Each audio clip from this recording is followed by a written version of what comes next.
Hello, today I'm going to be talking about the Knapps model. The Knapps model was created by Dr. Mark.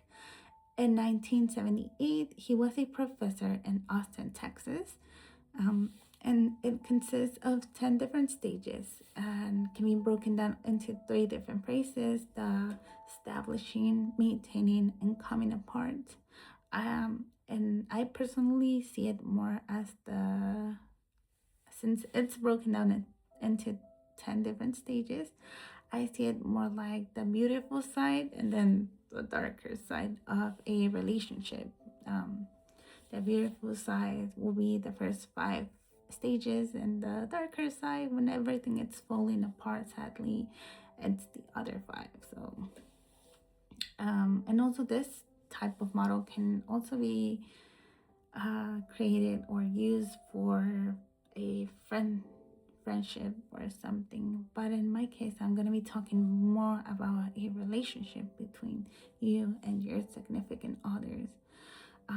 And when we first learned about this model, I was in shock because I didn't know something like this existed, and I feel very connected to it. And also, you can learn about this in our book in Unit 6.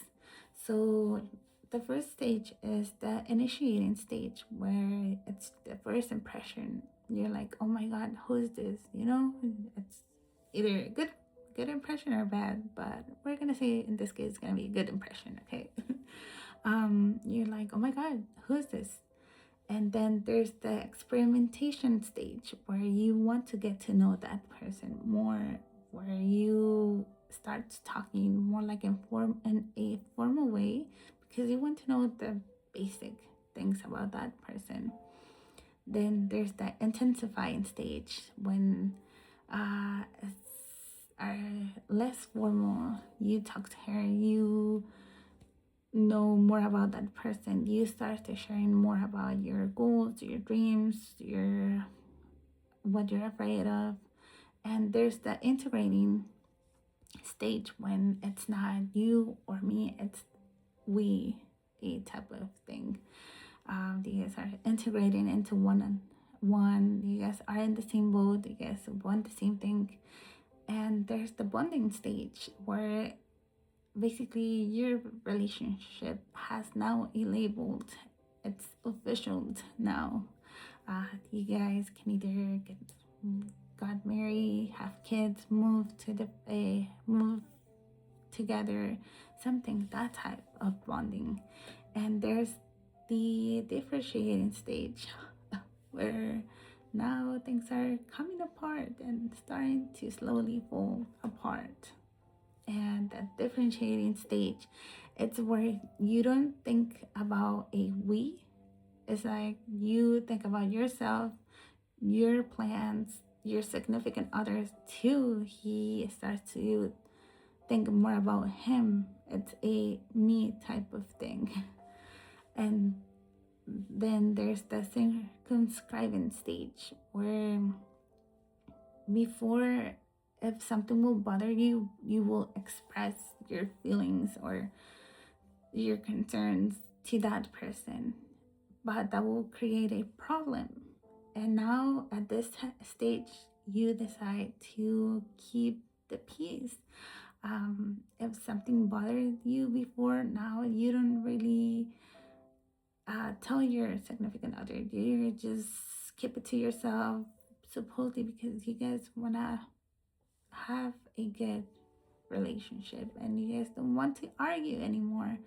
But honestly, that's really bad because you guys are just disconnecting from each other, and that's not good. Then there's the stagnation stage where limited communication is going on. It's just like, oh, can you take our son to practice tomorrow at 5? Or, oh, I'm gonna go to the store. That type of communication is like basic communication.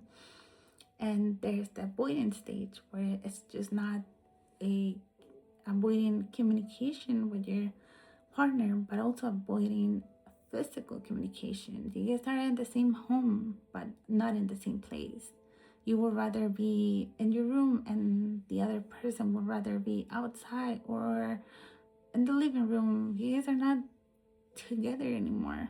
That's the avoidance stage. And the final stage is the termination stage, where everything falls apart, where you guys decide to take different roads because it didn't work out. And this type of stage, it was very interesting to learn about it because I connected very deeply with it. I thought it was something that I was going through, but now that I see that someone even created this stage, I know that there's a lot of people that are going through the same situation as me or many others, and it's crazy to see that there's even like step 1, step 2, step 3 type of thing. And but it's sad to see the reality of your relationship. And then you also think about that, when did everything start to fall apart? How did we get to this point, and how can we get back to the beginning? But as they said, it takes two people to create, or the relationship is for two people, not just one person can hold a relation. It takes two. And if you guys want to learn more about this, the KNAPS model, you guys can learn about it in Unit 6 in our book. And it was created by Dr. Mark. Well, thank you so much.